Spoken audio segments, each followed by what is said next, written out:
أعوذ بالله من الشيطان الرجيم. بسم الله الرحمن الرحيم. والنادعات غرقا والناشطات نشطا والسابحات سبحا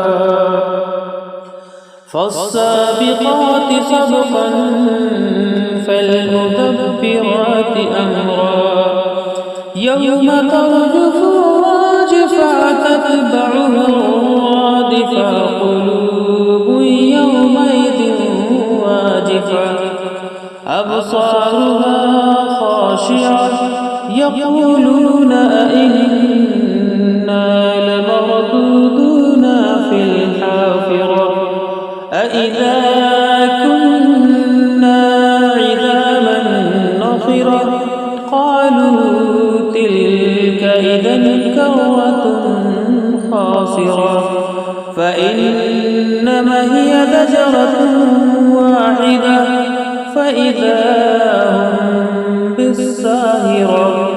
هل أتاك حديث موسى إذ ناداه ربه بالوادي المقدس طوى اذهب إلى فرعون إنه طغى فقل هل لك إلى أن تزكى وأهديك إلى ربك فتخشى فأواه الآية الكبرى فكذب وعصى ثم أدبر يسعى فحشر فنادى فقال أنا ربكم الأعلى فأخذه الله نكال الآخرة والأولى إن في ذلك لعبرة لمن يخشى.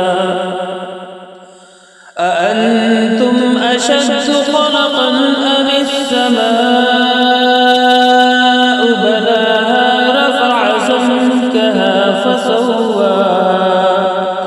رفع سمكها فسواها وأغطش ليلها وأخرج ضحاها والأرض بعد ذلك دحاها أخرج منها ماءها ومرعاها والجبال أرساها متاعا لكم ولأنعامكم فإذا جاءت الطامة الكبرى يوم يتذكر الإنسان ما سعى وبرزت الجحيم لمن يرى فأما من طغى وآثر الحياة الدنيا فإن الجحيم هي المأوى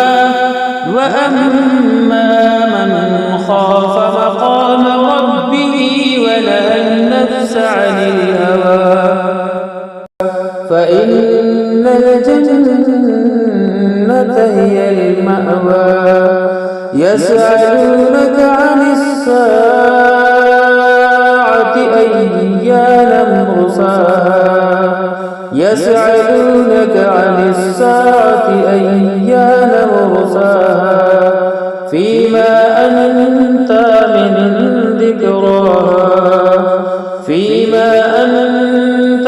ذكراها إلى ربك منتهاها إنما أنت منذر من يخشاها كأنهم يوم يرونها لم يلبثوا إلا عشية أو ضحاها.